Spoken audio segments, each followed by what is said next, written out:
Welcome to the 20th Annual Caribbean American Heritage Awards Gala, a celebration of excellence and service. Tonight, we proudly celebrate the achievement of 9 distinguished Caribbean nationals. Grammy-nominated jazz composer and soloist, Trinidad and Tobago's Etienne Charles. Fashionista, St. Lucian Shala Monroque. Reggae pioneer, Jamaica's Freddy McGregor. Young entrepreneur, Haitian Leanna Archer. NASA scientist, Trinidad and Tobago's Camille Wardrop. Marine scientist, artist, and explorer, Jamaica's Guy Harvey. Medical pioneer, HIV-AIDS specialist, Guyana's Dr. Deborah Persaud. Corporate philanthropist, Jamaica's Kim Watson. And actor, activist, Haiti's Jimmy Jean-Louis. Tonight's gala host is television personality Maureen Bunyan, with behind-the-scenes interviews and commentary by Miss World Caribbean 2013, Jamaica's Gina Hartigan, and your announcer, yours truly, John Blake. Stay tuned. The celebration begins right after this short break.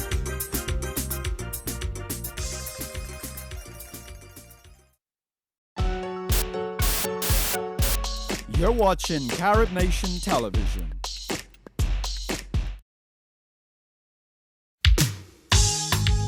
Welcome back to the 20th Annual Caribbean American Heritage Awards Gala.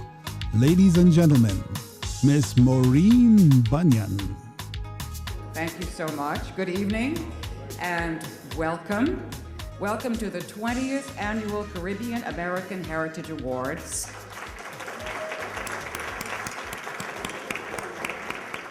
I'm Maureen Bunyan. Tonight we are here to celebrate excellence embodied in the life and spirit of some exemplary Caribbean Americans. We're also here to pay tribute to 20 years of commitment to our community by ICS.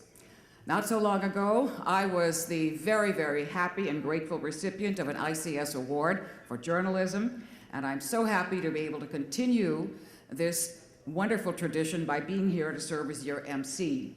I look forward to helping you celebrate some marvelous people today, the best that the Caribbean and that this country has to offer.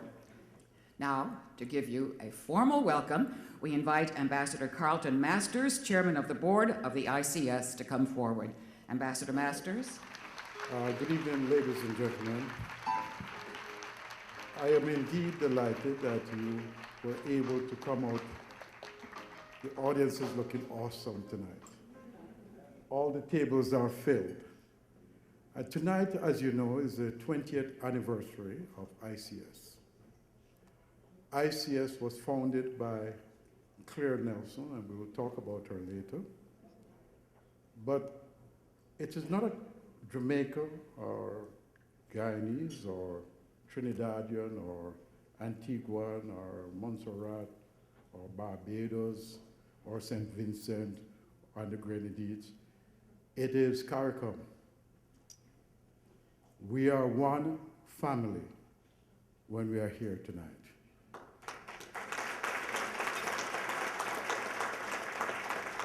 And when you look at the awards, going back, and Maureen mentioned that, you'll see that the CARAH is fully represented at these awards. We do have outstanding citizens from the 15 countries that make up CARAH. But the good thing about it is that we have grown in such a beautiful way that we no longer see the rivalry between ourselves, but we see this mosaic that is so beautiful, intertwined, that calls ourselves Caribbean people. So from this day forward, I don't want you to be saying, I'm a Jamaican. I want you to say, I'm a Caribbean person. And the reason for that is unity.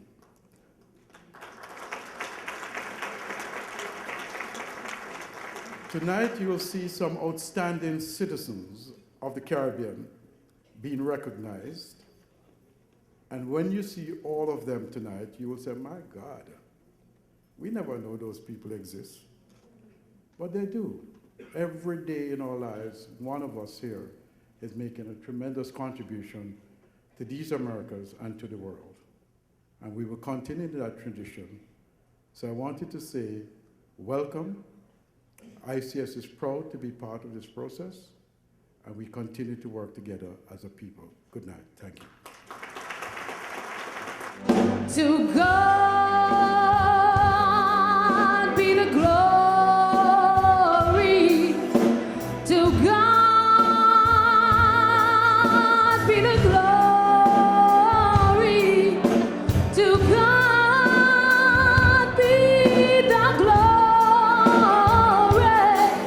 for the things He has done with His blood.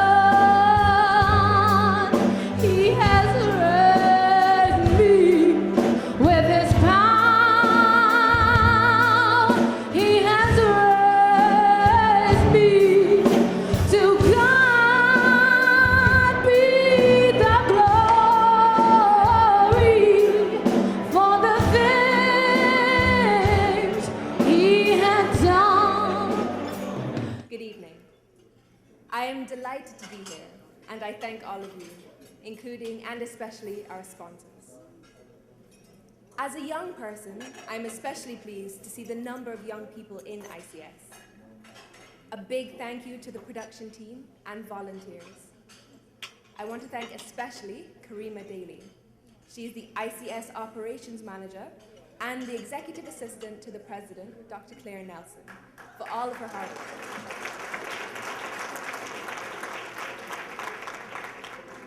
The sponsors. You have seen the names rolling on the screen. You have the ads in your program booklet. ICS truly could not do this work without your support. The staging, decor, camera crew, and the programs are all courtesy of their gifts. So please give them a huge round of applause.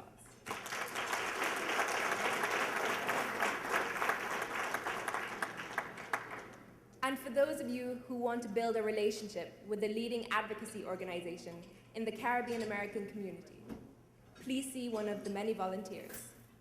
Once again, thank you for coming, and I will give you over to the very capable hands of Maureen. I have been affiliated with ICS, as many of you know, and with this awards program since receiving the award in 1995. And I participate in this, and I promote it, and I love it, and I know you do because of the next woman I'm going to ask to come forward, the founder and president of ICS, Dr. Claire Nelson, a White House champion for change. Please welcome our founder, the woman who is behind this and has supported this for 20 years, and the woman we love and respect so much, Dr. Claire Nelson. Claire?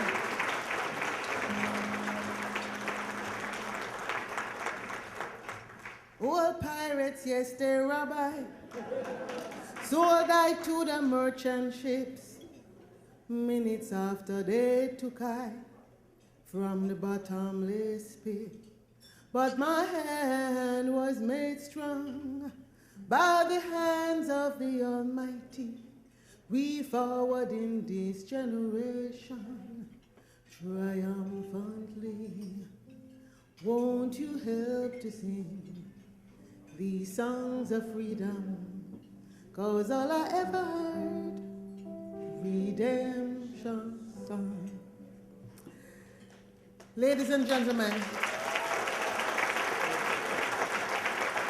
I sing a redemption song that you have helped me sing this evening. Because as many of you know, I've come to you time and time and time again and asked you to come out and support this dream I call the Institute of Caribbean Studies, and this dream called the Caribbean American Heritage Awards, 20 years in the making. And I would be remiss if I did not say thank you, first of all, to my early pioneer stalwarts in crime, or time, Gabriel Christian, who was one of our first board members, and Ian Edwards, who are the two who remained with me throughout the 20 years. Give them a hand, please. Ian, wave. I want to also give a big shout out to one of the major sponsors without whom we could not have this beautiful decor and stage setting, which is Burt Smith and Company. I have to tell you, it's the gift that keeps on giving. The day I decided to honor George Wiley, he made my life so much easier. So please, give it up for George. He hasn't even gotten here yet, but I have to make sure his people tell him that, let him know that, thank you. Some of you met Eric Holder earlier this year in June when he spoke at the Caribbean American Heritage Month Award, right? So yeah, Eric Holder. But I just have to have you to stop. There's a history-making precedent in the White House in this administration. There are there are at least 4 Jamaican woman heritage or Jamaican-born women, 5, in positions in this White House currently. 5. You met one. There's a National Security Advisor, Ambassador Susan Rice, Jamaican heritage. There is Angela Reid, the first woman chief usher of the White House, Jamaican heritage. There is a staffer at the Akerelis who couldn't make it tonight, who's been in the background for years at the White House. She's staff, so she stays. President comes and goes, but she stays.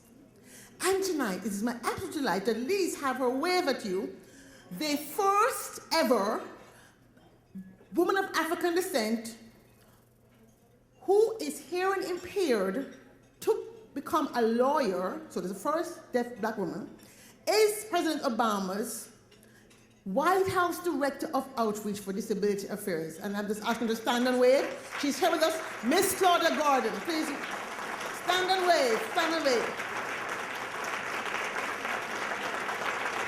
Her story is so powerful. Please Google her name, Claudia Gordon. She was made deaf by illness at age 8. Taken out of school, but she came to America, and because of the promise of this country, was able to triumph and make history. I'm so excited by her story. And it's reasons like this why I persist. Now, one last notice. This letter, you are only to read it. You're not to copy it. I am telling Uno, because I don't want the White House calling me. I got a letter in front of this letter that said, this is for use for one purpose only, in the program or to be read aloud. It is not to be electronically copied and put on a Facebook page, on a Twitter page, Instagram, Tumblr, Rumbler, whatever, because I asked Heather, what about after 2016 when I'm start being the president, come on, for show off? And she said, no. Not even after 2016, you cannot post it on a Facebook site, okay? Please do not do that. So I just thought I would warn it, because I know how some people would take a picture beside it and say, the president signed it with me. Don't do that. Please, don't do that.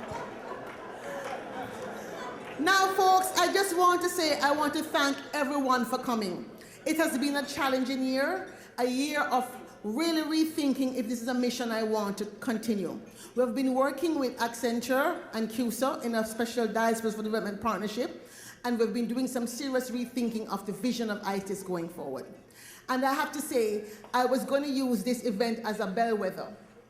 And based on the response I have gotten from 3 of the honorees here tonight, I'm going to say publicly, ICS will continue. We have in the works partnerships with Jimmy Jean-Louis, Freddy McGregor, and Dr. Guy Harvey. I'm really excited because this is going to give me the wind to continue to push forward and to hopefully ask more of you to join us in really building the capital that we have here to reinvest in the islands we love so much. Yes, it says that the river that runs through the Caribbean is rich with genius and creativity. and it's our choice to drink from that river. We must commit ourselves again and again each day to the task of nation building, honoring our ancestors at home and those who came to this country like the great Right Excellence Marcus Mosiah Garvey. We're a small group of volunteers here at ICS, and I was going to say with no money, but I changed that. Rich in intellectual and relationship capital. And my vision is to tap into each of you to invest in us so we can together build better and pay forward what we got from our home countries.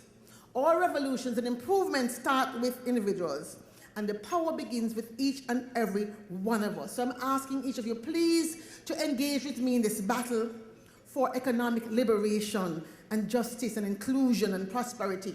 To join with me in becoming a warrior, even just with the stroke of your pen, your blogs, your Twitter, for this thing, this dream we call the Caribbean future. You and I, and it will take courage, but I know together we can commit to that and do what we must. And so I'd like to just close with the words of a very famous Jamaican poet, and he said, "If we must die, let it not be like hogs, hunted and penned in an inglorious spot while round about us bark the mad and hungry dogs, making their mock of our accursed lot. If we must die, oh, let us nobly die, so that the precious blood may not be shed in vain. But like men and women," I added that part, he didn't write that, okay? I added the woman, because you know, woman run things in Jamaica, things don't run me. Dwight, where's my husband? Forgive me. So that the precious blood may not be shed in vain, but like men and women will face the murderous, cowardly pack, pressed to the wall, dying but fighting back. Thank you. Enjoy the show.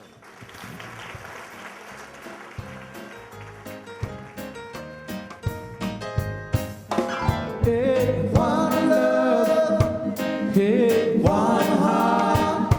Let's get together and feel alright. Hey, yes, I'm singing one love, one night, one heart. Hey, give thanks and praise to the Lord, and I will feel alright. When we come back, the presentation of the Visioneur Award, the Excellence in Science and Technology Award, and the 2013 Outstanding Community Service Award. The 20th Caribbean American Heritage Awards will be right back.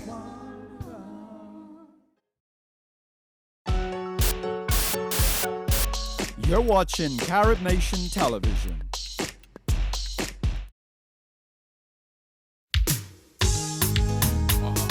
Welcome back to the 20th Annual Caribbean American Heritage Awards Gala. Ladies and gentlemen, once again, Miss Maureen Bunyan. We start the awards with the Visioneur Award, the very first Caribbean American Heritage Visioneur Award goes to Leanna Archer. At the age of 18, Leanna has helped redefine youth enterprise through her scholarship as well as her visionary social mentorship of the art form. To present the award to Leanna, Solange Vivens, please come to the stage. And now please turn your eyes to the monitor for this video.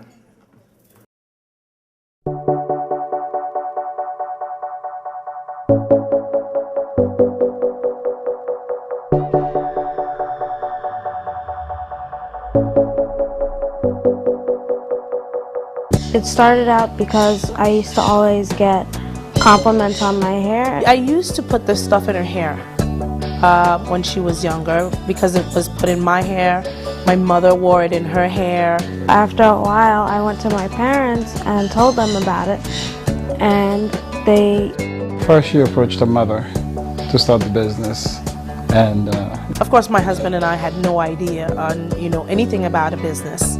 There was a woman who had just recovered from cancer, and she went through chemotherapy and had no hair.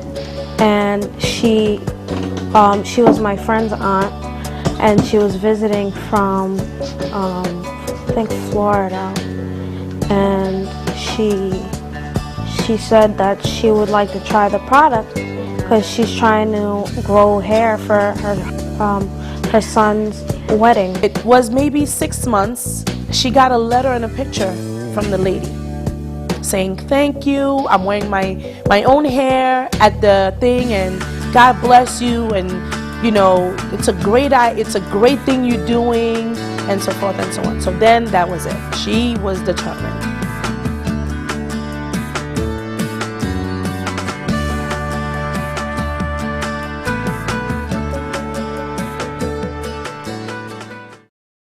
We were just indulging her, thinking, okay, it's going to be a hobby, like a lemonade stand. It's going to be great, and then she's going to get over it. In the beginning, it was like a hobby, getting 1 order a day, so it was easy, painless. And now? And now it's, you know, after a while.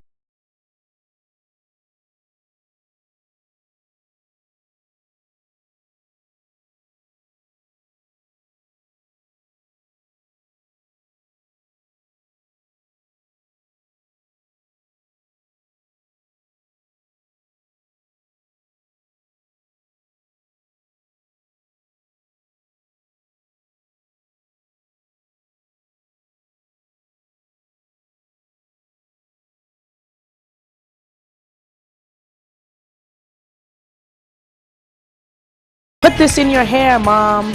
You need to try this. How does it smell? Wow. And this smells like that. Yeah, there's a huge difference. When Leanna and I sat down and I said, "Why do you want to do this?" And she said to me, "Think about it. You have nothing to lose." She said, "If I don't make it, what are you going to do? I'm only a child." Here I have a child that is young, that has the opportunity. Rather than waiting, she has the support that, you know, I can provide to her. Usually when you're older, your support system diminishes.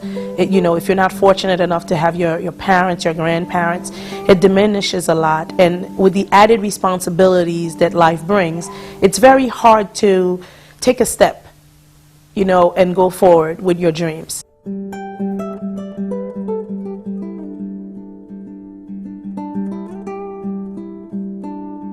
Leanna Archer, so today you're receiving the first ever Visioneur Award. How does it feel? Yeah, I have to say it's an amazing feeling, especially to be honored alongside so many amazing people. What is it like to be so successful at such a young age? I would have to say that it's great to know that I was able to stick by something and watch it develop and take responsibility for such, you know, a huge enterprise and watch it flourish and be the driving force behind it. Well, you've become somewhat of a motivational speaker. What is it that you're trying to awaken in young people with your speaking? When I speak to young people, and sometimes adults also, I push for the follow your dream slogan. I feel that so many of us have that light bulb moment or that inspiration to try something new. And we always say, I could, but they don't actually try. And it's only because I followed through with what I thought could be something successful that it was able to bring me as far as I am now to this year's Caribbean American Heritage Awards. So those are the things I try to push for and inspire them to not only use what they have, but try to set the bar higher for themselves and see if they can reach it. Well, girl, your hair is fabulous, so I know you must be using your own product. Yes, I do use my own products. I have been ever since I was 3 years old. But well, I'll be looking for my free sample. So thank you very much for coming tonight. Thank you for having me. It's an honor. As a Haitian entrepreneur myself, it is with great pleasure that I am standing here next to this beautiful young lady, a visionary entrepreneur who purposefully has decided to give back to the community. Leanna Archer, at the age of 18, has a bio that few of us can boast. Not only she is the brainchild behind Leanna's Incorporated, She is the founder of her own organization, the Leanna Archer Education Foundation, which is dedicated to providing better opportunities for underprivileged children in Haiti. And to top that, she's a highly sought after motivational speaker requested at events worldwide. This teenage Persaud is creating a legacy that many will aspire to and one which will be admired for years to come. It is my esteemed honor and pride as a Haitian to present the Visioneur Award to this young, beautiful Haitian rising star, Leanna Archer.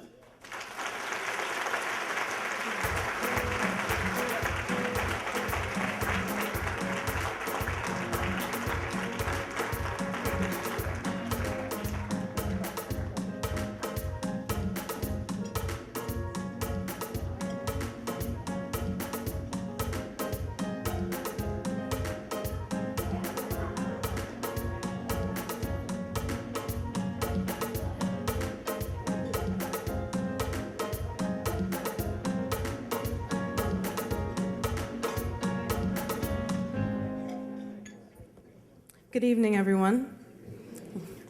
First and foremost, I would like to thank the Institution of Caribbean Studies for the amazing honor of being the first person to receive the Visioneur Award. It only reassures and reinforces my need to motivate and inspire others, other young people, to raise the bar for themselves and reach it. As I am living proof that dreams are wild, but they're wild enough to come true. I would like to thank my support system, my mom, my dad, and my grandmother who are with me tonight. And finally,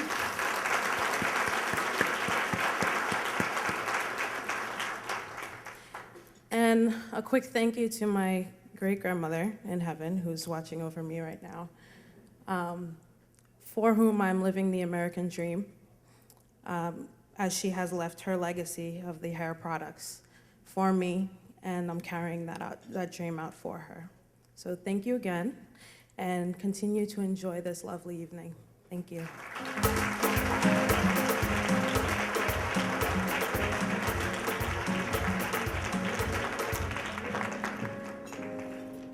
Thank you so much, Leanna, and many, many good wishes. I know that one day we're going to be here at ICS for the CARAH Awards, and the next Leanna will be following.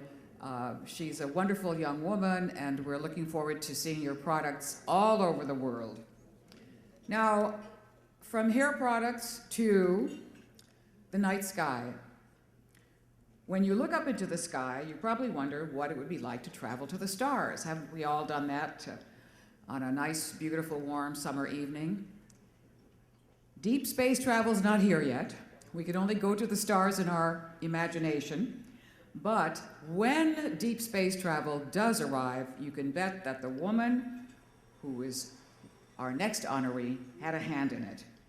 To present the Excellence in Science and Technology Award to Camille, Wardrop, Alleyne is Ambassador Hubert Charles. Please watch the screen.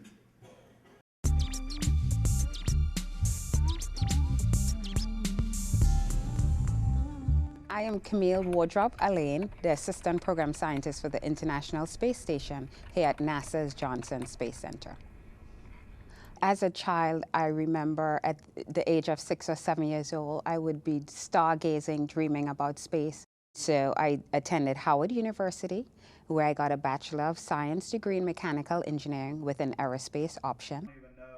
As a freshman, when I migrated from Trinidad to the United States, I really became fascinated with the space program, and at that point I decided that NASA was where I wanted to work. As the Assistant Program Scientist for the International Space Station, I'm responsible for all communications in terms of all the science that we're doing on the International Space Station, developing innovative strategies for how we communicate the science and the research and its benefits to the public. And we use the platform as an education tool to inspire students from all over the world to be excited and engaged in their studies of science, technology, engineering, and mathematics. I was invited to go to Trinidad and Tobago to be a part of a Caribbean Youth Science Forum that brings students from all over the Caribbean to Trinidad to be engaged in scientific activity. And while I was there, I was able to establish an ARIS connection for the students. We use ham radio technology to connect the astronauts real time to the students. When I was 7 and 8 years old, dreaming about space, the vastness of space and what was out there, were we alone, I would never, ever have imagined beyond my wildest dreams that I would have had an amazing 16-year career working for NASA and contributing to our space program.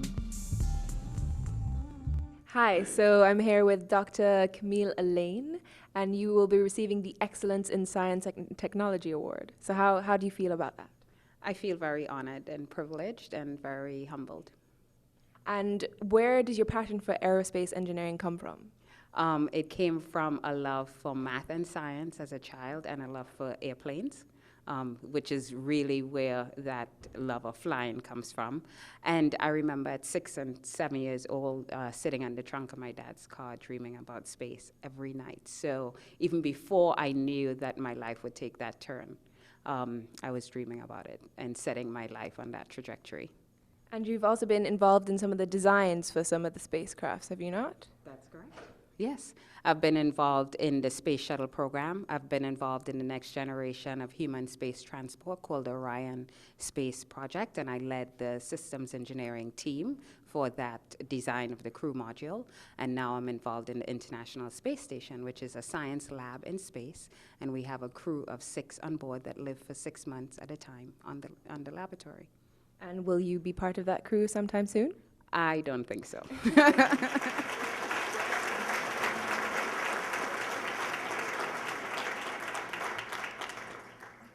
Good evening, ladies and gentlemen.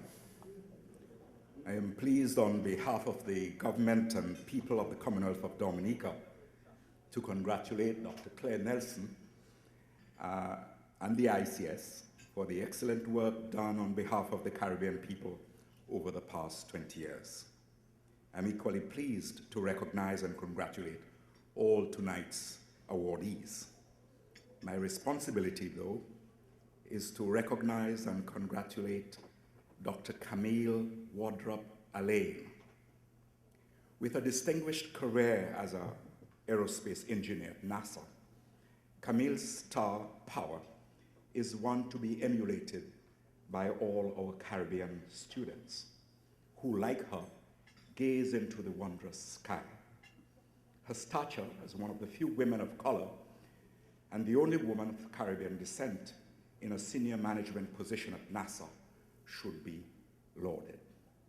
Camille also founded the Brightest Stars Foundation with the aim to empower young people, young women in particular, with the skills and knowledge necessary to make an impact in this area of space and space studies. As an educator, I can only say that your teachers must be very proud of you.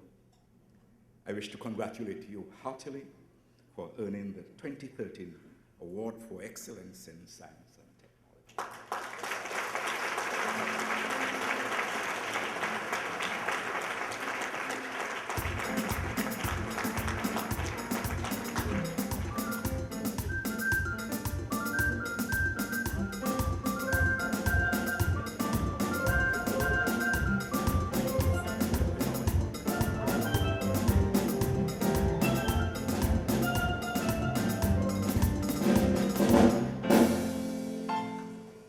Hi, good evening. I am so humbled and truly honored and privileged to be here with you tonight.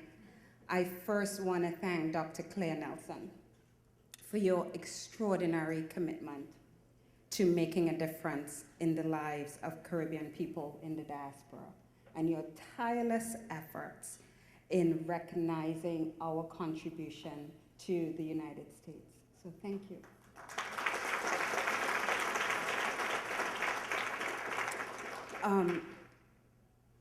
I'm only able to stand here today because of my parents, who instilled in me a love for learning, a value of a quality education, and a sense of determination, perseverance, and stick-to-itiveness. Who knew that this little black girl who was born in this small dot in the Caribbean Sea in Trinidad and Tobago could grow up to have the most extraordinary opportunities that I've had for 18 years working in the space program and designing rockets and spacecraft. It's been truly, truly amazing. As I look to the future, the next 50 years, I hope that the Caribbean could become a part of space, and maybe one day we will produce our own satellite technology for socioeconomic development. That is my dream, that is my goal. Thank you.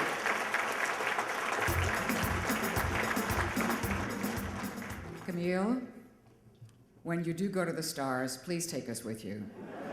We really want to go. Thank you so much, and all the best to you in your outstanding career.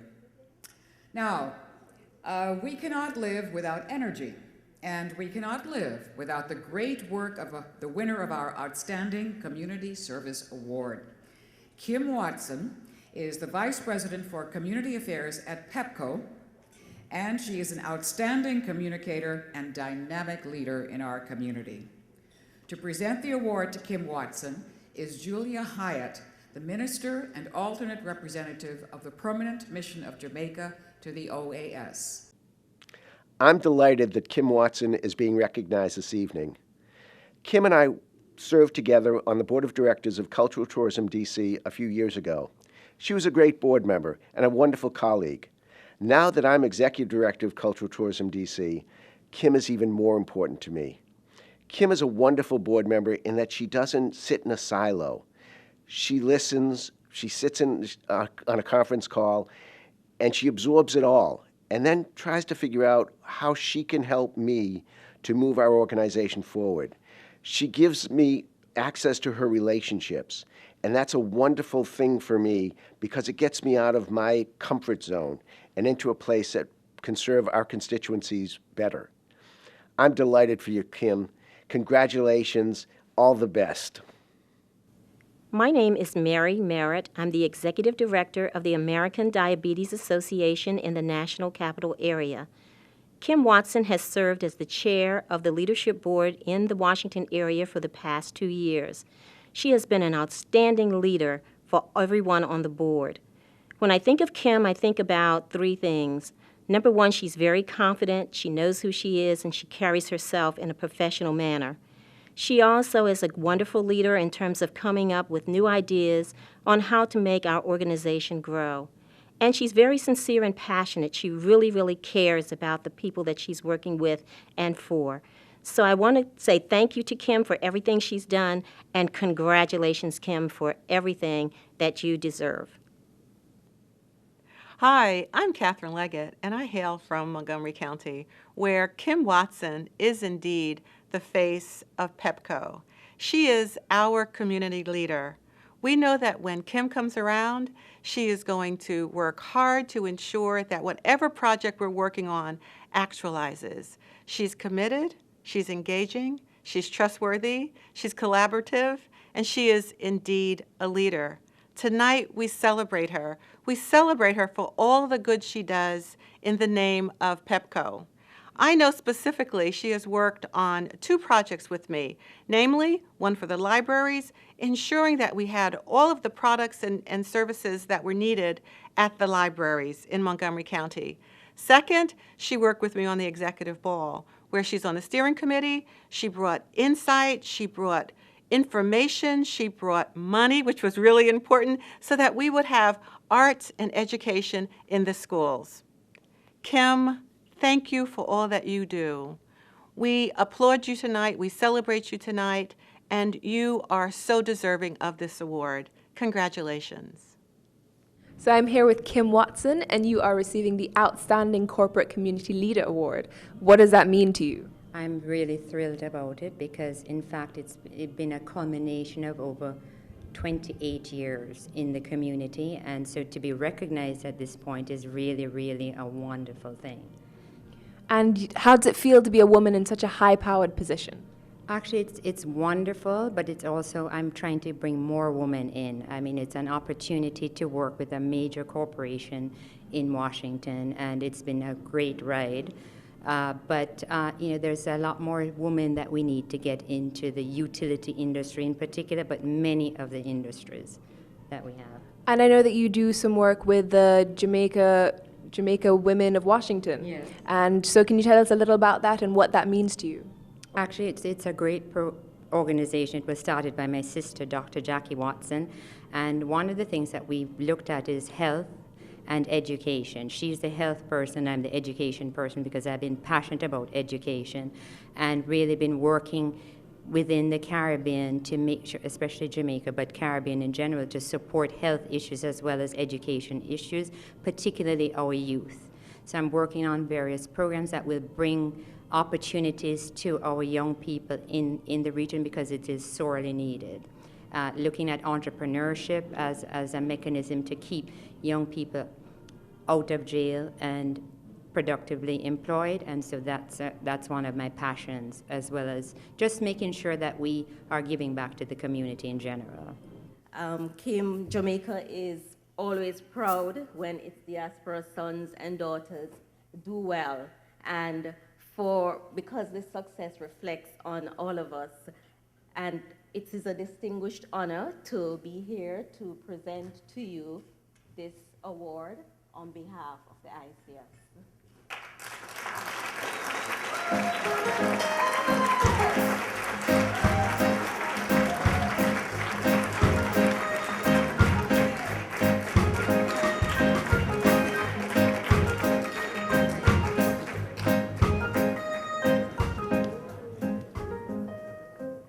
You guys did a good job with the shouting. I told them they had to make sure that they loaded me up, so that's good. Thank you very much for this wonderful honor and recognition. I'd like to ask my table of PEPCO and family members to stand. Thank you. PEPCO has provided me with the opportunity to be a local diplomat, I call it, because I always wanted to be a diplomat, but didn't get to do the international. That's my next phase in life, but I was able to be a local diplomat. And so for that, I am truly grateful. It gave me a great opportunity to work with the community and to serve the community, and for that, I'm very grateful. Thanks to my parents, Keith and Phyllis Watson, for always telling us that we could do anything we wanted to do. And when I came here, I believed it and I lived it. So thank you very much.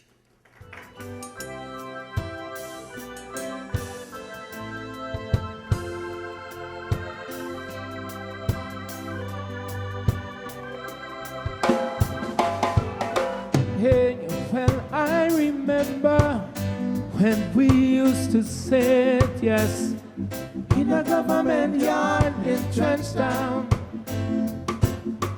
Hey, and Brother Township would make the firelights as it was logwood burning through the night. Hey, then he would cook corn in porridge, you see now, which I share with you. Hey, you see my feet is my only courage, and so now, so I've got to push on through. Hey, well, no woman no cry. Hey, no woman no cry. Hey, now, well, pretty little darling, don't shed no tears, no.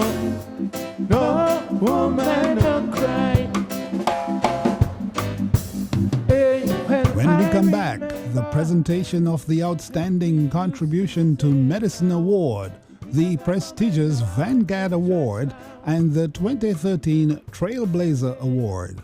Stay tuned. The 20th Caribbean American Heritage Awards will be right back.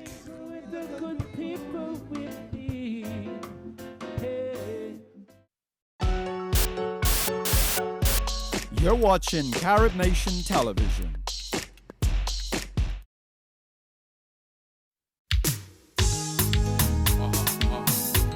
Our next honoree is the award winner for excellence in medicine.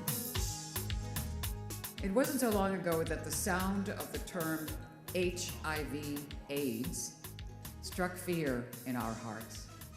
But today we are not so fearful of this awful disease, and we are grateful that many lives are being spared from its consequences. For that, we can thank medical researchers like Dr. Deborah Persaud, the winner of tonight's Excellence in Medicine Award. The award will be presented by His Excellency Ambassador Baini Karan of Guyana. Please turn to the screen. I actually was interested in medicine as a very young child. In Guyana, when I was about 10 years of age, I was hospitalized and for a while, several weeks on an open ward, and medicine had an impact on me. It had an impact on my life. And so when I came to this country, my goal for myself was to become a physician.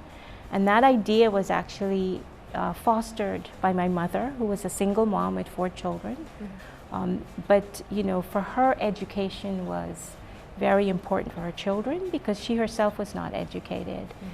And so bit by bit and step by step, I've been able to stay focused with a goal in mind, with support. I mean, I think it's really support of many individuals that reassure you along the way that you're doing good work and supporting you to get to the next step. This is not something I've accomplished on my own. By no means. There are many individuals who are involved in where I am sitting today. And where I'm sitting today is really to be able to contribute to the field of HIV/AIDS now and for the future.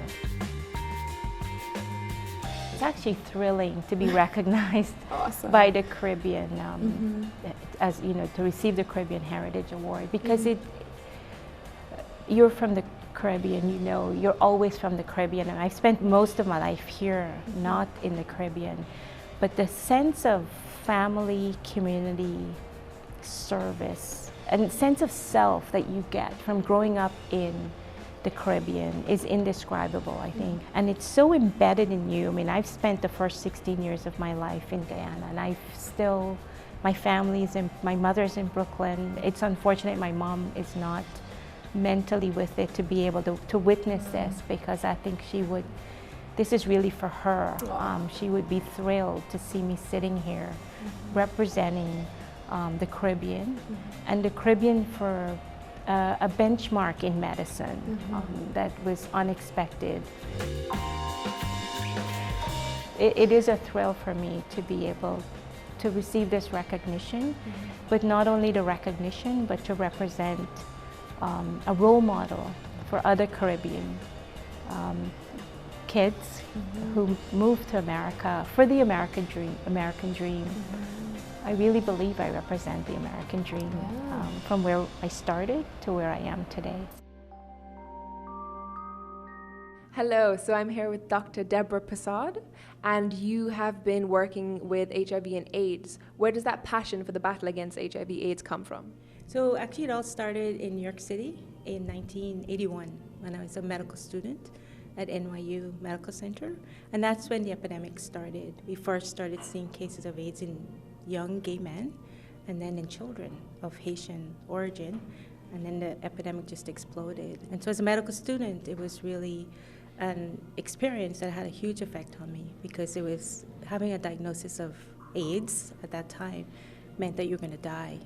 Today we've transformed the disease. We know how to prevent the infection from the mother to child, and we know how to treat to prolong life. And now we have a new goal for treatment, and that is our new goal towards cure or remission for HIV. So it's an exciting time to be in the field, but also to look back and see where we started and where we are now.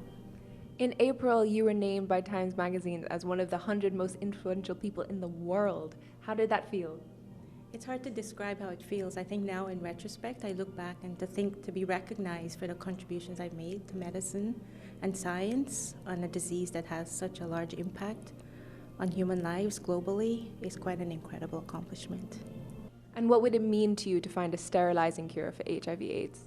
So what it would mean is that for kids at least, it means that they wouldn't need a lifetime of treatment, and that's quite an accomplishment, and that's our current goal, to be able to find a way where kids wouldn't need and adolescents to continue on antiretroviral treatment for the rest of their lives.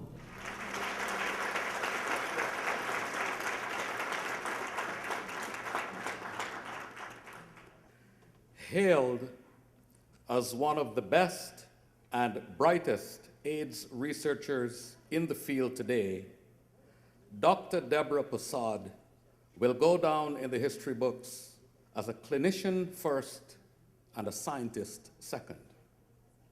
And this is constantly reflected in her work.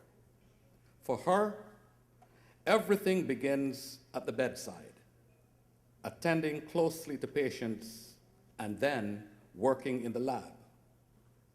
Dr. Persaud has labored steadfastly to impact pediatric HIV in this country. This earnest dedication will be lauded by generations to come. With HIV-AIDS being an enormous problem in the Caribbean, it is gratifying to know that in the future, when HIV will no longer be a challenge, we can look back and say that a Guyanese, Dr. Deborah Persaud, was in part responsible. Ladies and gentlemen, I am proud to present the Excellence in Medicine Award to Dr. Deborah Persaud.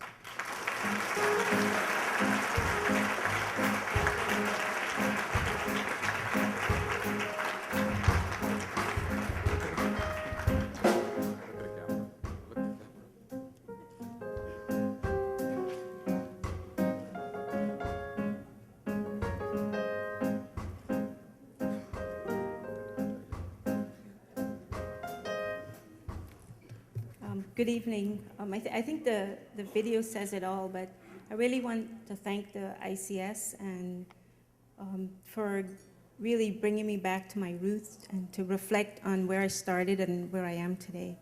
But I think the words have really been echoed by Heather Foster, Leanna, and Camille, and it's what the Caribbean does to children, and that is give us a sense of pride, perseverance, but the word of sacrifice. Sacrifice is a big part of why we are here today. And I think it's important to recognize that culture amongst our parents and families to support us to get to where we want to go. And it's really actually quite a privilege and honor to be able to feel that after 30 years of working in this field that I've actually made a dent on an epidemic that affects millions of people worldwide. But hopefully we can change that trajectory where it's no longer such a deadly disease, but to a point where patients can actually go off treatment and achieve remission or cure of HIV. And that's our goal for the next 10 to 20 years. So thank you for this recognition, and I look forward to changing the future even more. And I want to thank Dr. Nelson for giving me this opportunity.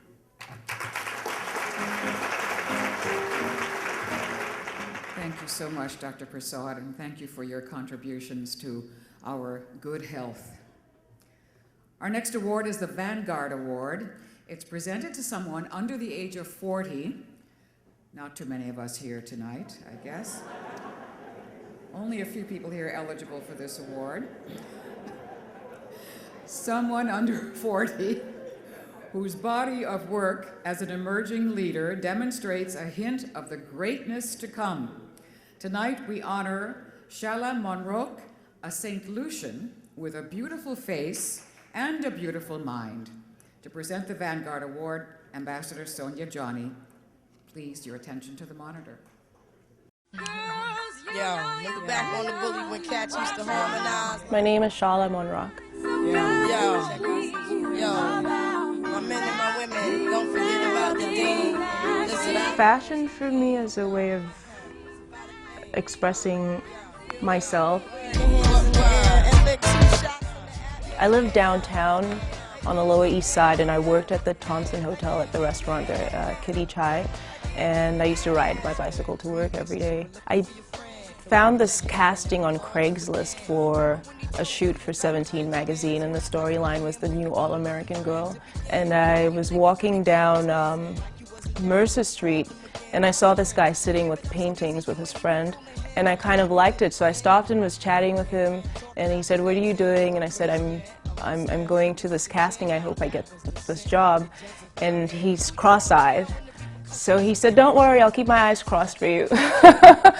The first fashion show I did was in New York. I don't even remember who it was for, maybe 8 years ago or something. I don't remember it all. Probably just a group of young designers. I'm doing the Haiti charity fashion show with Naomi because she called me and asked if I would walk because she's doing this charity for Haiti, and immediately I agreed because I like Naomi a lot. And also because I'm from St. Lucia and it's in the Caribbean, and I feel a connection also to Haiti, and we speak the same Creole, and I was really devastated about what happened. Some girls are only about that thing. I wanted to be Diana Ross when I was a child, and Tina Turner.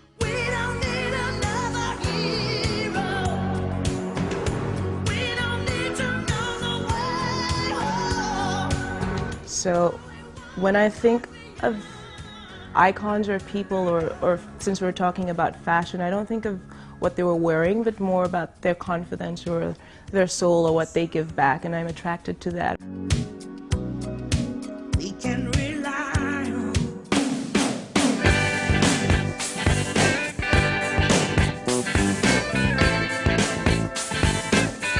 As you can see, our honoree Shala Monroque is one of the hottest young stylists to emerge from the Caribbean. Known as the creative muse for the House of Prada, and having an irresistible, easy and sexy vibe, her style is truly unique. This she credits to a heritage from where else but St. Lucia. Well, where I'm sure all of you know that the slogan is simply beautiful. Yes. And of course, she takes it to heart, as you could see on the video. She is a freelance arts consultant and writer. She has also contributed to publications such as American Vogue and Harper's Bazaar, and runs her own blog under the moniker Shala's Rabbit Hole. But Shala is in no rabbit hole, as you could see. She is a young lady who has taken the fashion world by storm as a fashion consultant for Prada. And of course, it gives me great pleasure to present the Vanguard Award to no less a St. Lucian, Shala Monroque. Thank you.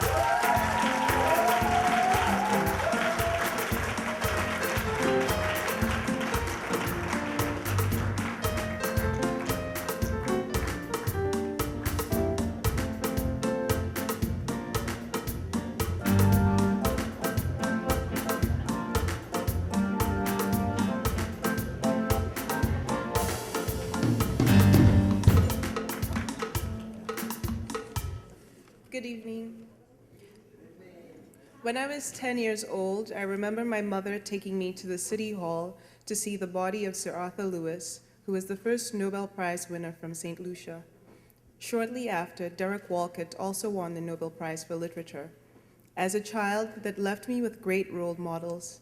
I feel so privileged to have had such illustrious fellow citizens to look up to, and they have and continue to inspire me. As a child growing up in the Caribbean with musicians like Bob Marley, poets like Aimé Césaire, writers like Jamaica Kincaid, have helped pave the way for Caribbean people like myself. Because of who they are, I am where I am today. I want to thank the Institute of Caribbean Studies for acknowledging my journey on this path. Thank you. Thank you so much, Shala. We wish you the best, and we expect to see your beautiful face on many, many more magazine covers, and we wish you all the best. I know that you gentlemen are very happy about her presence here tonight. Well, we ladies are too. We're so proud of her. It's a beautiful, beautiful woman, and we know we're going to see more of her. And we also appreciate the fact that she represents St. Lucia so very, very well. Now, our next honoree is a musician. So we go from medicine to the arts to the great and competitive world of fashion to a world that we're all so close to from the Caribbean, and that's our music. It might be said that much of the music of the Caribbean is in the jazz idiom of improvisation. Well, we know that the music of the Caribbean comes from the heart. Blazing a trail to transform Caribbean music is Etienne Charles, and he is the winner of our Trailblazer Award. The award to this wonderful young jazz artist will be presented by Ambassador Persaud of Trinidad and Tobago. Please watch the video.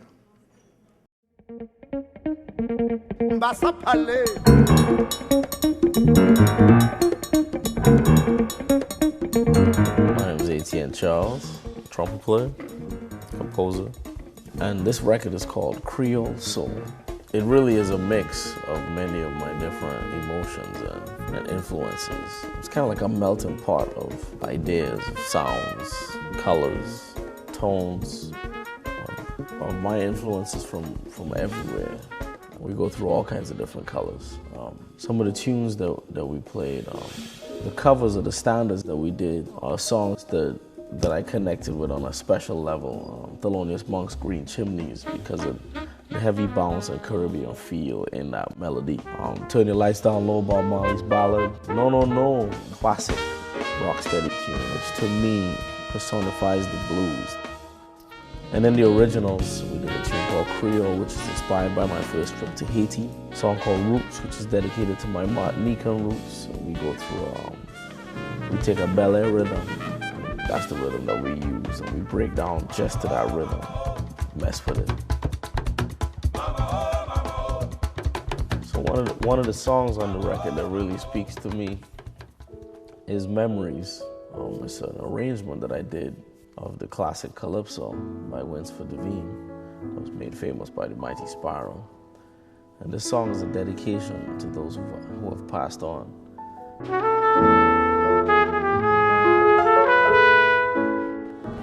Another song that speaks to me very strongly is Creole, title track. Creole, of course, is a mix, a blend, but it specifically, also focuses on the language, and Creole is the language that is spoken in Haiti.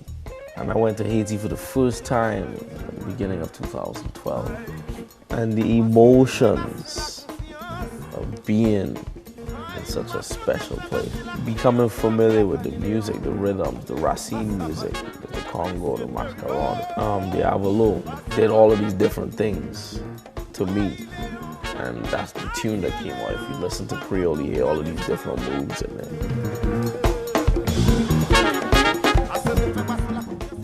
In the world that we live in today, it's impossible not to be a Creole. It's impossible not to have a blend of ideas, a blend of traditions, a blend of sounds that inspire or shape or determine who we are. There's a little bit of a Creole in all of us. We all have a mix of feelings in us, a mix of sounds, a mix of ideas and influences, a mix of doctrines. And that's what makes the world an amazing place, is that we can all be together.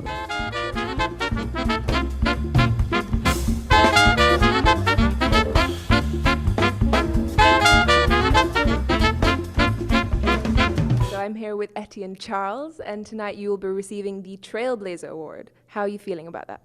I feel honored. I also feel very humbled to be included among such distinguished awardees. It's always great to be recognized for what you work hard at. So it's a pleasure to be here. So your latest album was Creole Soul, and what was the inspiration behind this album? The inspiration behind Creole Soul was about unifying the diaspora through music. In a sense, it's about taking different musical elements from around the Caribbean and around the United States and from around all different parts of the world to blend. And so that's the concept of creolization. Creolization is about different cultures coming together. That was the concept behind the music that put the album out. And do you have a musical family? Where did your love for music stem from? Yeah, many people in my family play music. Most of my uncles play either guitar or sing or play the cuatro. My great-grandfather, my mother's grandfather, was a musician. He played banjo and played violin, many different instruments.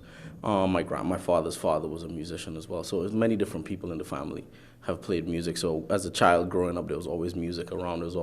I grew up also going into a steel band, practicing almost every week, Face to Pine Groove. So many different sounds, singing in the choir in primary school. Music is everywhere in the Caribbean. So that's how it happened for me. Okay. And artistically and musically, who is your biggest inspiration? Ooh, that's a tough question. Artistically and musically, I would probably say Louis Armstrong, because of what he did for music, what he did not only for music, but what he did for black culture worldwide. I mean, he was one of the first worldwide phenomenon. And so that's, Louis Armstrong. As a gifted composer and soloist, Etienne Charles stands above the rest. With every musical execution, Etienne manages to captivate his audience, leaving them in rhythmic euphoria. His unique fusion of cultures and sounds highlights the vibrant musical depths of each island, from calypso and soca, and I'm happy he mentioned the Mighty Sparrow, to reggae and voodoo. If there has ever been an artist worth his weight in gold, we would give that accolade to this rising star in jazz. I am pleased to present the 2013 Trailblazer Award to Mr. Etienne Charles. Mr. Charles.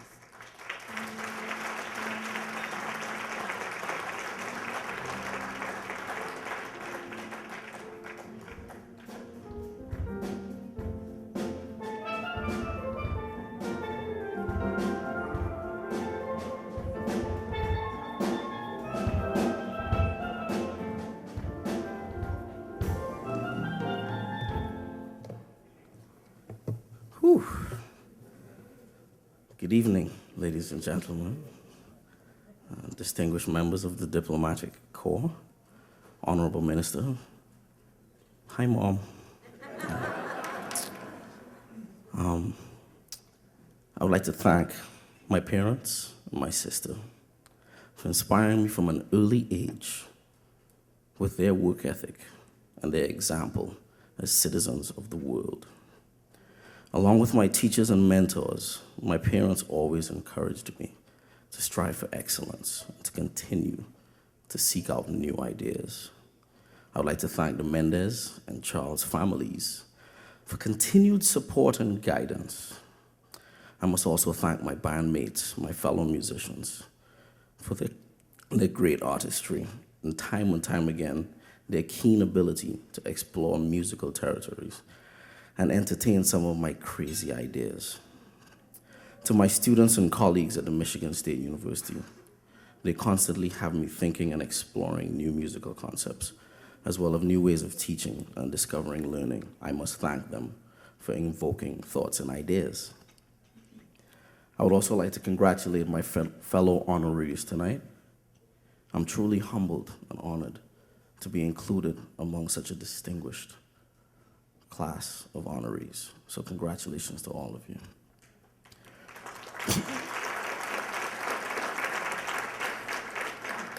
Lastly, I must thank Dr. Claire Nelson, Mrs. Maxine Barnett, Karima Daly, for the many emails.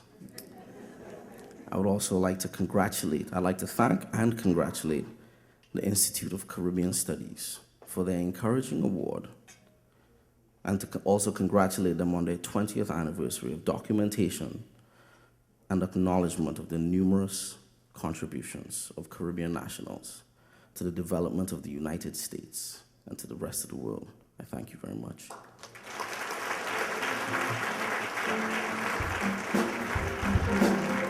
When we come back, the presentation of the 2013 Luminary Award, the Award for Excellence in Art, and the coveted Marcus Garvey Lifetime Achievement Award presentation to Freddy McGregor. You don't want to miss this.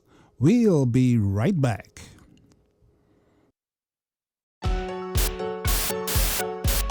You're watching Carib Nation Television.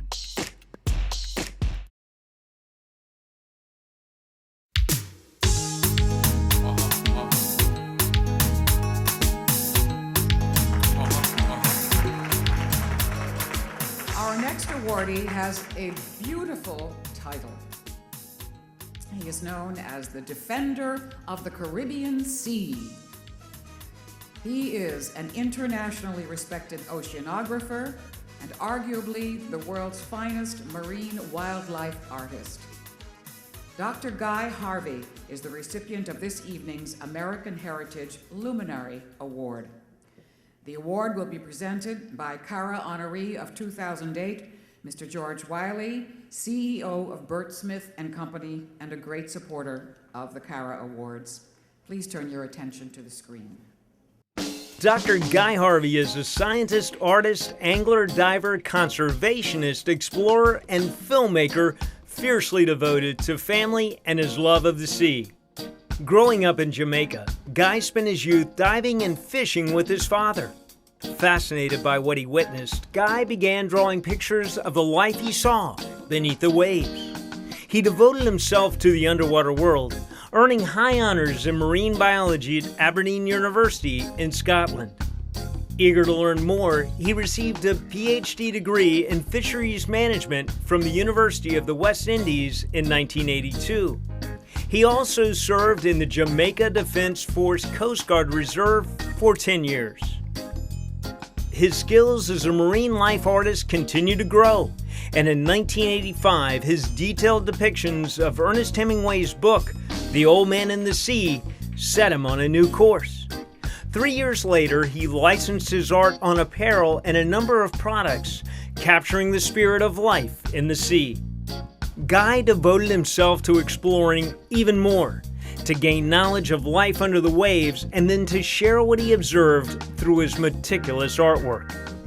As Guy's business grew, he wanted to give back, and a portion of his profits from his company goes to the Guy Harvey Ocean Foundation and the Guy Harvey Research Institute at Nova Southeastern University. This much-needed funding helps scientists do the research in order to better understand and protect the sea around us to make sure it survives for future generations. His hard work has paid off, earning entry into 3 international Hall of Fames for fishing, swimming, and scuba diving. For his eco-tourism work, the country of Panama presented Guy the Order of Vasco Núñez de Balboa Grand Cross, the country's highest honor for a non-Panamanian. Today, the adventure continues as Guy faces the tough challenges of conservation, sustainability, and education. Guy continues to explore a largely unknown realm so we can all better share in its riches. You're invited to find out more by joining the Guy Harvey Ocean Foundation, funding inspired scientific research and innovative educational programs to help encourage conservation and best management practices for sustainable marine environments.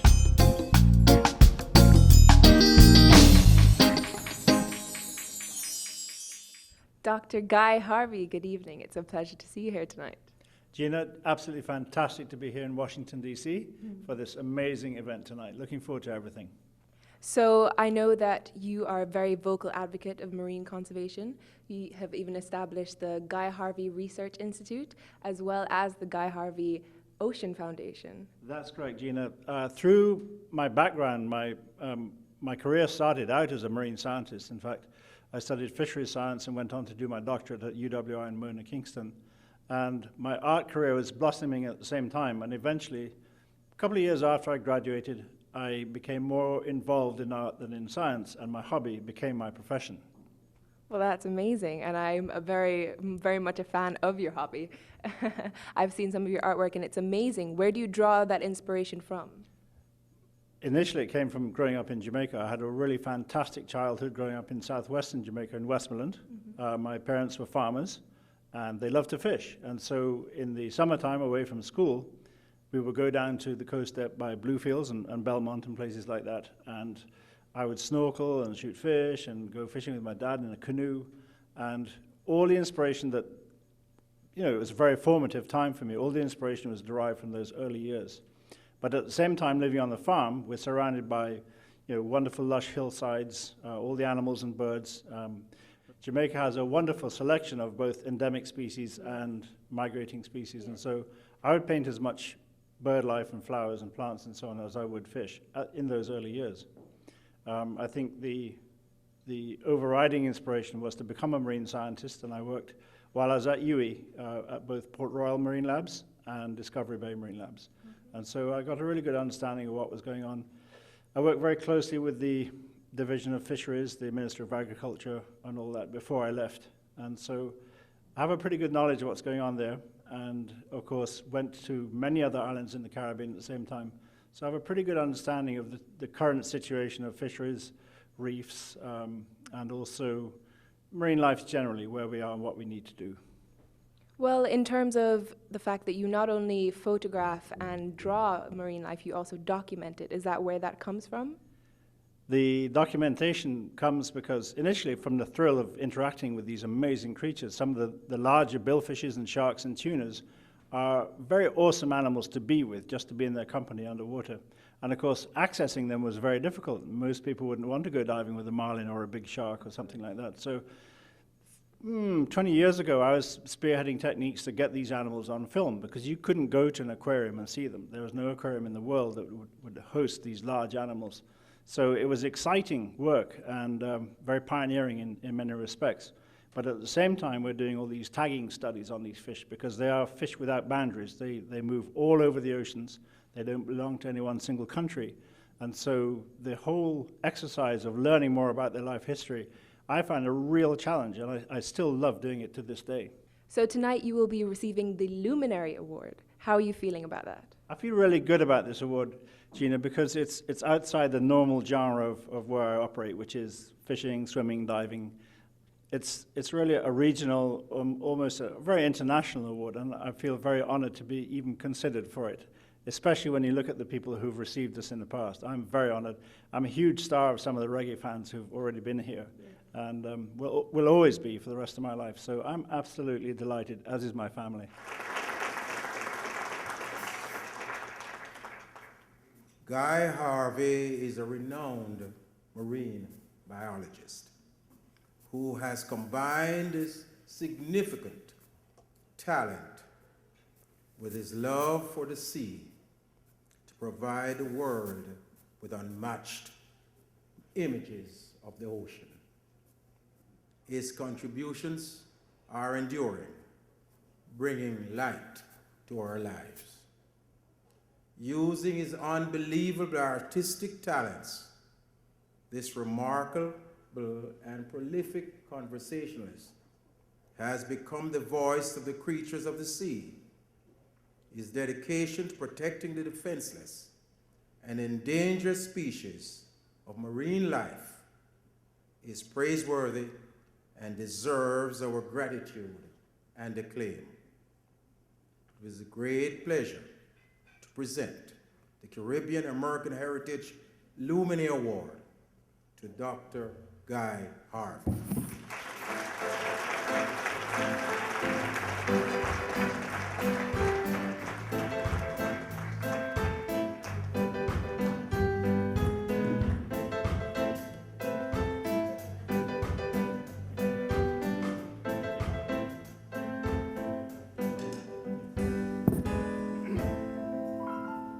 Ladies and gentlemen, good evening.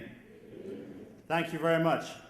First of all, I want to congratulate my fellow honorees. Unbelievable to be here with such a fantastic group of awardees, musicians, artists, medics, all kinds of people from every single country in the Caribbean. And thanks to Dr. Claire, Lord the gal can sing. Freddy, wanna lose the work? You know, growing up in Jamaica was very inspirational.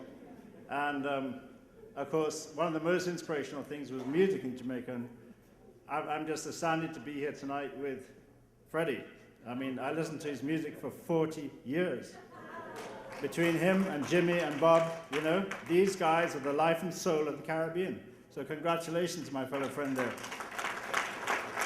It's been a long journey. It's been a wonderful journey. I want to thank my wife, who is here tonight. She actually works in the Jamaican consulate in Grand Cayman, where we now live. We haven't left the Caribbean like most of you guys. We're still there. Fighting the fight.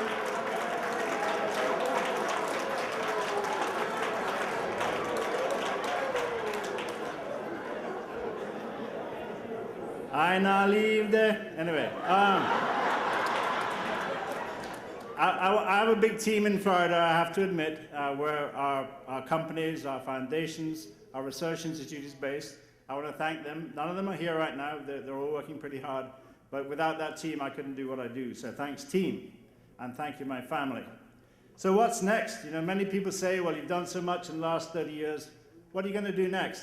The next focus is the Caribbean. Through the Caribbean Challenge Initiative, all the countries, the governments, the businesses, and the NGOs are getting together under the auspices of this new project, the Caribbean Challenge Initiative, spearheaded by the Nature Conservancy and by Sir Richard Branson from Virgin Unite. And we're going to make a difference in defending paradise, this region of the world, of the Western Atlantic, that is so important to not only us, but everybody who comes to visit, the 25, 30 million people who come there a year. Well, it's been eroded, it's deteriorating, and we've got to take charge of it. So collectively, and this is where you guys are going to help us, the CSI and everybody else here, we're going to make a difference and defend paradise by going to help out through research work, through education, and through conservation, and defend paradise. So it's up to all of us. It's our collective responsibility to conserve the marine environment and maintain the biodiversity of this planet. Looking forward to your help. Thank you again for this wonderful award. Thank you so much, Guy. I happen to be a Pisces, so on behalf of all the Pisces here and in the Caribbean Sea, thank you. Thank you. Our next awardee, Jimmy Jean-Louis, has been described as a hero across multiple platforms, passionate about the needs of his country and working to make sure his countrymen and women have the tools to make their boldest dreams come true. The award for excellence in the arts will be presented to Mr. Jean-Louis by the Ambassador of Haiti, His Excellency Paul Altidore. Please take a look at the screen. At last,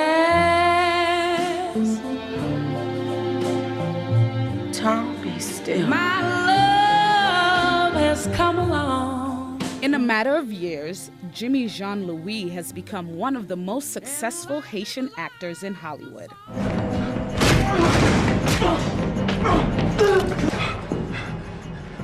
You take me back, then I'm just gonna keep escaping.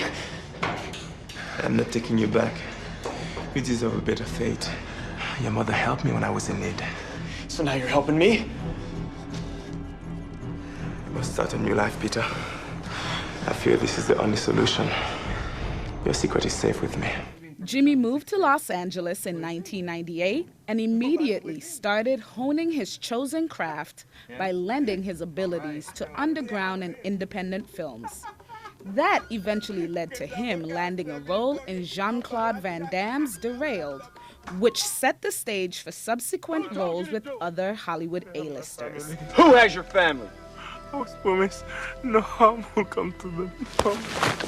Who told you to do it? Stop it! Colonel Sadi. He went on to shoot Tears of the Sun with Bruce Willis, Hollywood Homicide with Harrison Ford and Josh Hartnett, Monster-in-Law with Jane Fonda and Jennifer Lopez, and The Miracle Match with Patrick Stewart and Gerard Butler. Hello, so we're here with Jimmy Jean-Louis, and you are receiving the Excellence in Arts Award. What does that mean to you tonight? Well, I'm very honored to be receiving it, especially from this organization. Being from the Caribbean, it's great to be honored by people from the Caribbean because we understand each other. If we don't do it, sometimes nobody else does it. So, you know, I really, truly appreciate it. And hopefully that can put some light in maybe the country where I'm from, Haiti, you know, that can help seeing Haiti on a different light. Yeah, any little bit helps. So thank you very much. I will accept it for myself, but definitely for my country as well. I know that you founded Hollywood Unites for Haiti. Can you tell us some of the thinking behind that? Well, I started Hollywood Unites for Haiti because, you know, back in the days, I'm saying 2008, nobody was thinking about Haiti. So I decided to create an organization where I could probably get all my fellow friends together, meaning by that the actors from Hollywood, to come and focus on the problems in Haiti. That's why the name Hollywood Unites for Haiti came about. That said, we've been working on a bunch of programs. As you know, we've been hit by a big earthquake, so there's a lot to do in the country. As far as we're concerned, we've been concentrating into a school that we built about 3 years ago, where we give free education to the kids and a hot meal every day. So that's one good project that we're very proud of. But at the same time, we're trying to make that entire village self-sustainable. So this is a different challenge because even though it's a challenge, but it's just something very basic that that village needs. Mm-hmm. That village needs water. The village doesn't have water, and we're trying to get water to that village. And if we can get water to that village, then everything will flow. So essentially, it sounds like something very simple, but unfortunately, for them, it's extremely complicated to have water. Mm. Well, that sounds like some amazing work. On to a more lighter subject. Yes. I know that you've done a lot of work with legendary artists such as Mariah Carey, Seal, and George Michael. How has that been?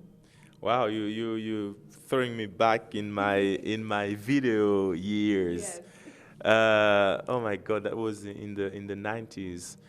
It was great, you know, to have worked with all those singers and performers that I appreciate, and then to move on to doing movies, you know, with other talents that I also appreciate, such as Bruce Willis, Jean-Claude Van Damme, Monique, Harrison Ford, J-Lo, and many other ones.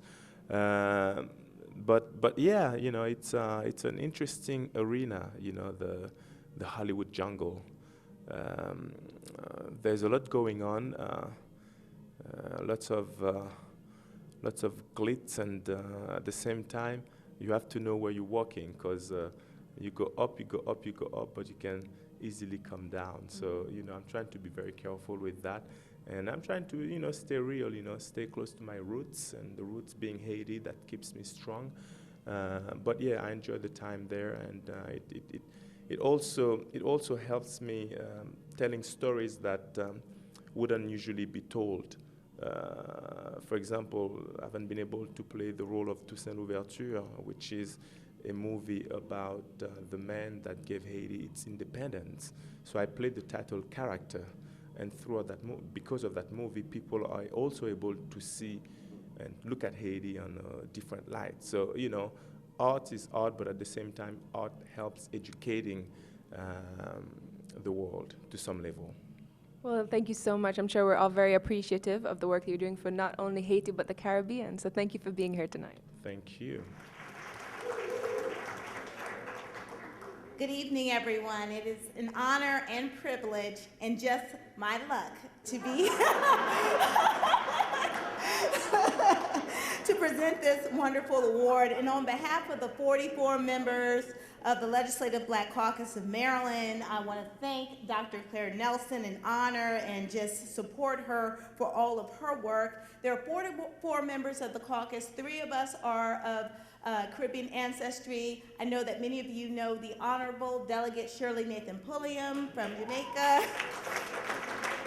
And we also have Delegate Jocelyn Pena-Melnick from the Dominican Republic, and myself, Aisha Brave, Boy of Grenadian heritage.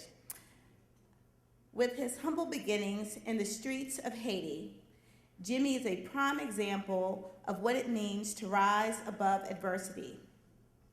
Even with all his fame and good looks. Okay, that wasn't in. Okay.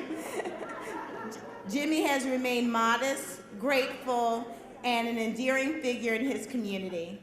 Through his foundation, Hollywood Unites for Haiti, Jimmy does all he can to help the underprivileged youth in his homeland. It is with this spirited heart, which is revered and appreciated by those who need it the most. It is my distinct pleasure to present you with the Caribbean American Heritage Award for Excellence in the Arts.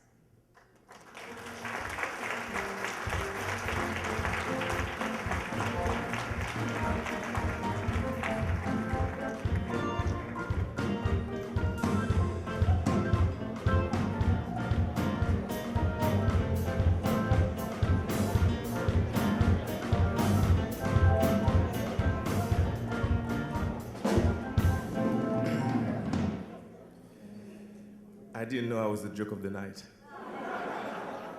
But I'll take it. I'll take it. Good evening, Your Excellency, ladies and gentlemen. Claire, just in case you stop this, you know you have a career as a comedian. It's true, though, she's good. She's very good. I'd like to thank the embassy, Haitian embassy, to be here, even though the ambassador couldn't be here, but many members of the embassy are here.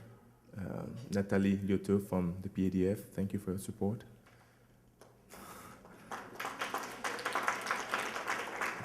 Mary Rosemont, thanks for being here for me. Claire Nelson, thank you. You know, I know we've been talking quite a bit for the past few weeks, and we're gonna be doing a lot in the future. Thank you for this award. As Ambassador Masters mentioned earlier, the Caribbean is one family. As the White House mentioned, the issue of immigration. I just want to stress a little bit on what's going on in the Dominican Republic between the two countries, Dominican Republic and Haiti. I've had the chance to be in the Dominican Republic last week, where I sort of found myself in a weird situation, stuck in the border of both countries, and I had to make the journey from a local bus from Jimani to Santo Domingo. I was treated as a local boy, and the situation there is not pretty for the Haitians. So if the many powerful people that we have here tonight can do something about it, please do.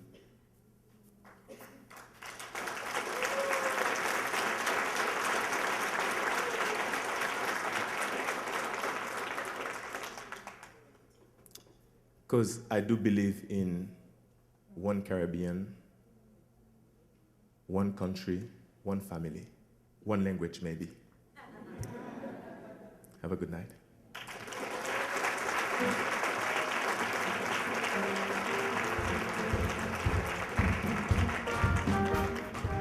Thank you so much, Jimmy, and to my women friends out there, he hugged me twice.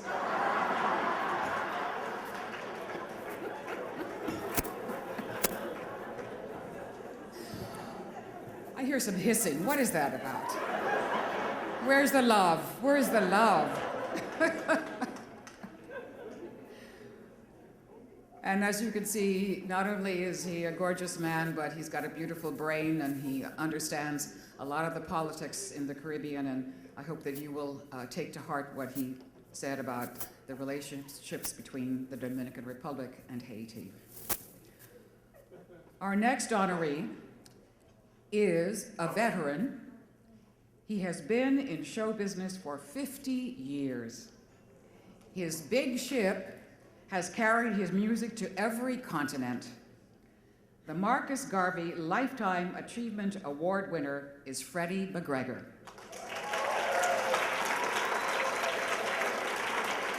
And to present the award to Mr. McGregor is Heather Foster from the White House. But first, let's see the video. So I'm here with a legend, the amazing Freddy McGregor, and you're receiving the Lifetime Achievement Award. How does it feel? It's great. It's a great feeling. Whenever you're being honored, it's always a good thing. It tells you that you've done the work and people appreciate what you've done. So yes, I'm thankful. And I know that you've been nominated for a Grammy. So how does it feel to know? How does it feel to know that your music is so widely recognized? I feel good about it. One proudest thing for me is that I'm from Clarendon, sugarcane community, and my styling little son emerged from there into Kingston and then go beyond that, because my dream was always to go out there and sing for people. I used to visualize myself going to foreign countries and sing, even when I was very young. I know nothing about visa and stuff. But then after a while, God made that become a reality, and as I grew older, I started to realize, although I thought it was me who wanted to do that, it was my thing, my will. I just followed the path that was set for me, and yes, I am proud. If I made my country proud, my culture, and my people, yes, I'm thankful. I know your music career started in the 60s when you were very young. How did that come about? I lived in a community called Top Hill in Hayes, Clarendon, and Ernest Wilson and Peter Austin, who were already members of a group called the Clarendonians, were from the same community. And Ernest and myself, we went to Hayes Primary School. Peter lived in Savannah, which is like 2 miles down the road. And so, we used to sing every Thursday at school. And I made up a little song called Roll Dumpling Roll. If you want to know dumpling sweet, dip it in a coconut oil. And it became popular in my community. So people used to give me 3 pence, which is 3 pence. It was pound, shilling, and pence, to sing the dumpling song. And that kind of built my popularity within the community. And Ernest and Peter buried off it. And, we started to hang together. And I used to go and listen to them rehearse. Until eventually, I start do my little things, start hum 2 notes. And usually, if you mess up people, things them run you or slap after you or something. But that didn't happen. So obviously, I wasn't doing badly. And it continued like that for a while. And then it was time for them to go into Kingston for a recording session. And Ernest's mom, her name is Miss Etienne, God bless her soul. She used to work at Very Technical High School. She and my mom, they are good friends. So she came to my mom one Thursday evening and she said, Tiny, them boy going to Kingston Sunday and them not leaving Freddy. And my mother shouted out to her and said, but Jet, I'm going to have the money for pay him fare. And she said, don't worry about it, I will pay him fare. And the rest was history. I mean, from where I live, there's a bus terminus, and the bus is called Clarendon Comet. So when, like 5 a.m. in the morning, when the bus is getting ready to leave out, and them toot the horn, I could hear it from where we live. So we know it's time to run through the shortcut. We had a Baptist church, you run through the shortcut, you go to the road. And of course, my mom prepared a thermos, a tea. My sister put a nutmeg in my mouth. And my mom stuffed some newspaper in my chest.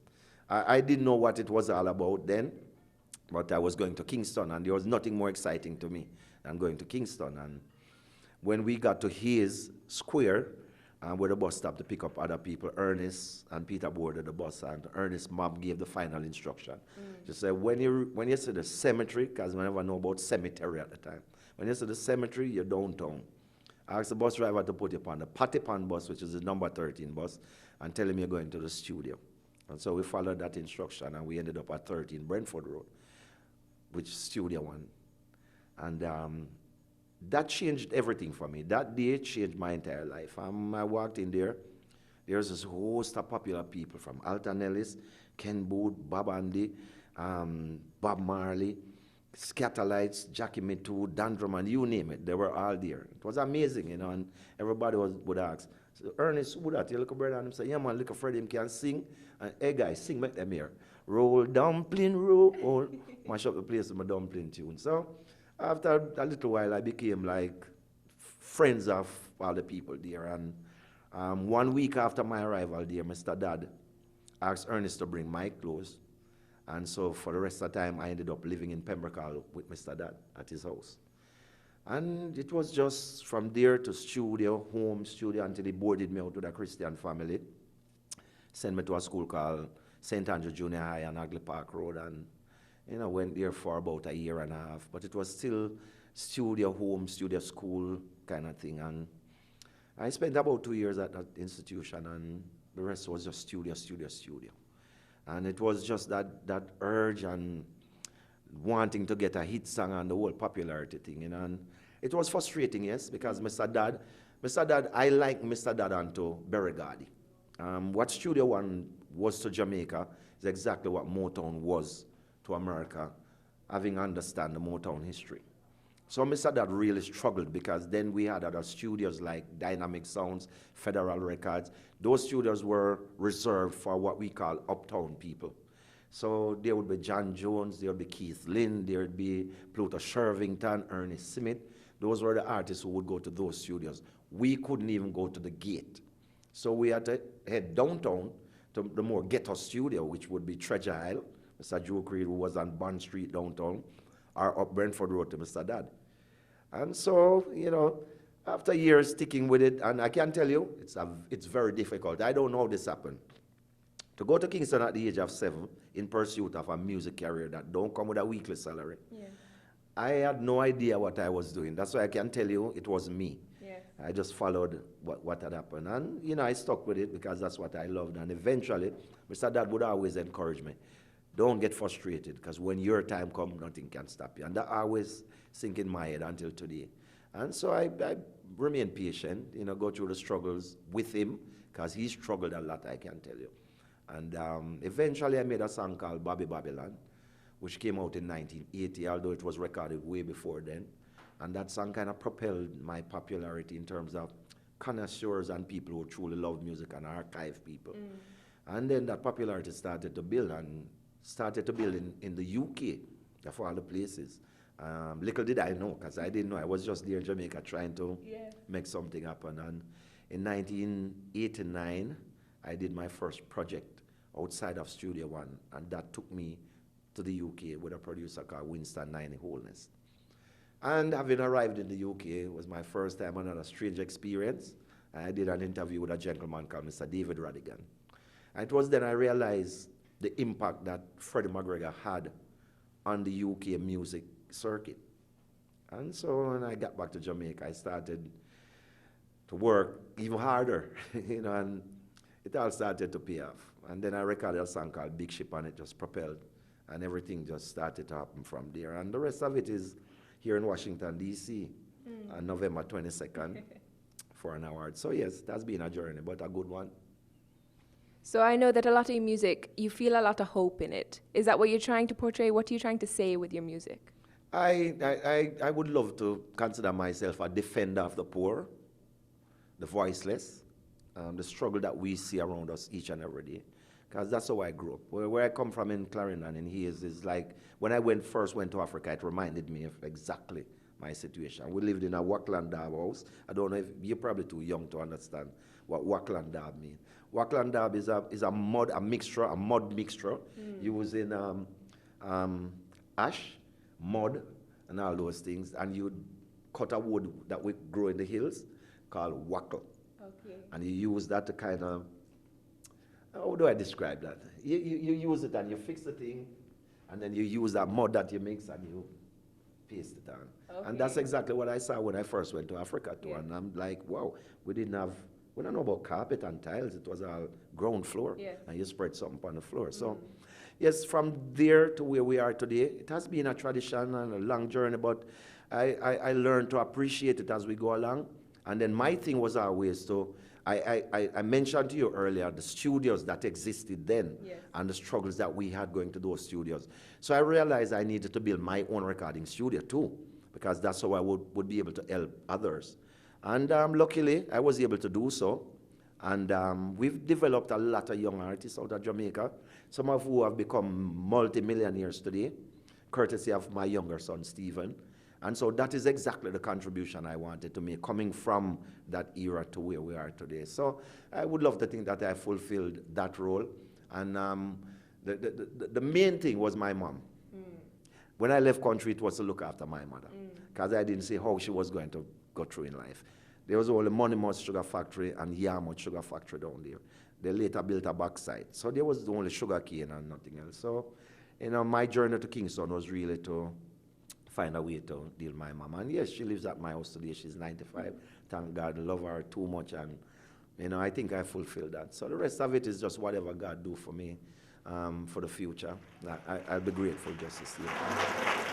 The world legend can't begin to describe the musical talents and prowess of the multifaceted Freddy McGregor. His endearing voice has entrenched audiences worldwide. Throughout this career, Freddy has managed and continues to shape the development of reggae music. His considerable contributions to reggae music will be revered for generations to come. It gives me great pleasure to present the Marcus Garvey Lifetime Achievement Award to the incredibly talented singer, songwriter, and pioneer, Freddy McGregor.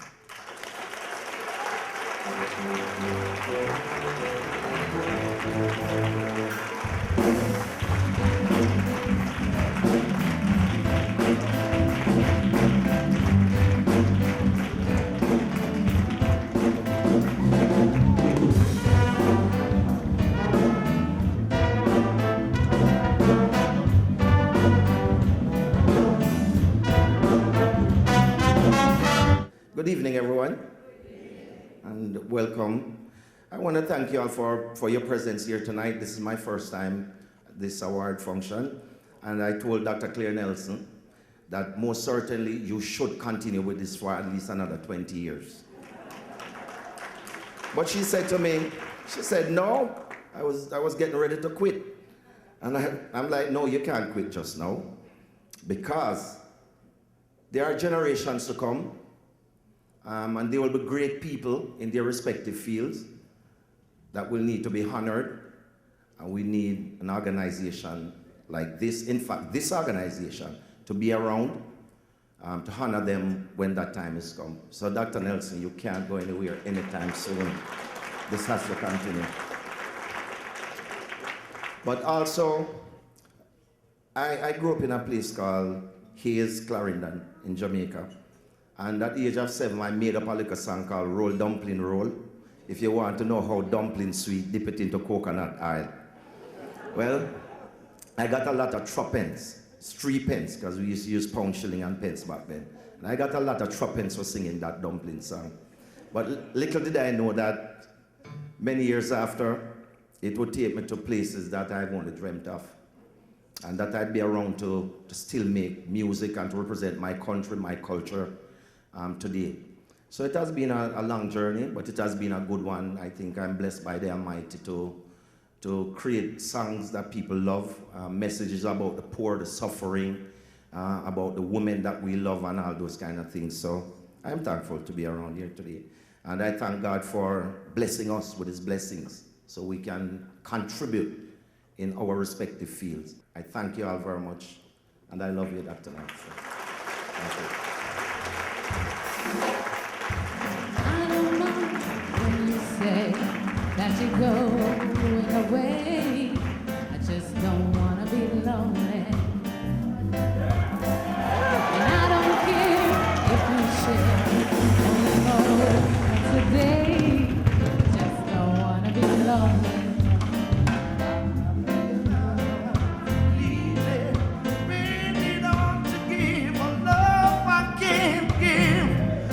You're gone, when you're gone, just don't wanna be lonely. Thank you.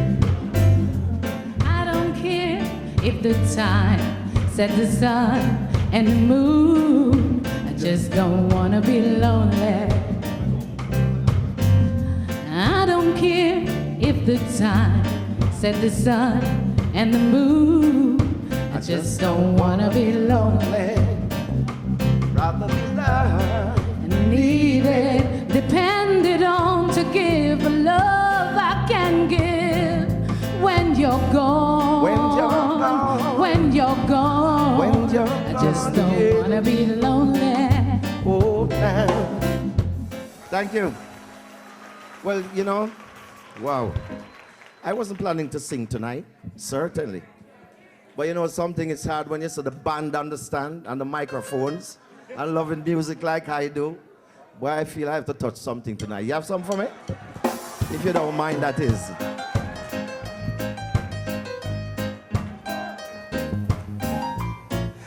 Okay, so I want to dedicate this one to all the honorees tonight. Especially my marine biologists, because I want you to know I love fishing very much too, all right? So you're all winners, and this song says it all. Here we go. I was born a winner. Oh, now I was born a winner.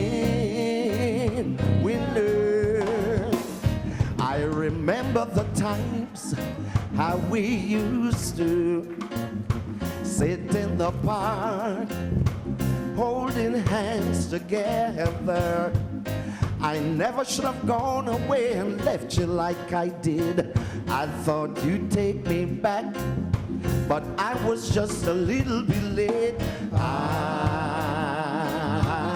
Yes, I am, yes, winner. I know I am, yes, I am. Oh, I was born a winner. Oh, Lord, hey now.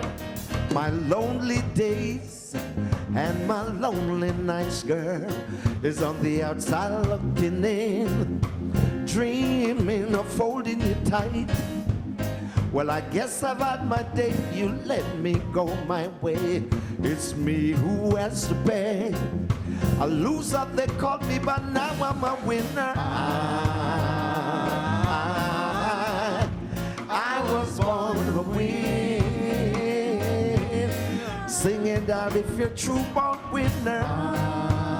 Oh, all honorees are winner. Oh, Lord, thank you all very much. We love you. Thank you for joining us today for the 20th Annual Caribbean American Heritage Awards Gala. For Maureen Bunyan and Gina Hartigay, I am John Blake. See you next year.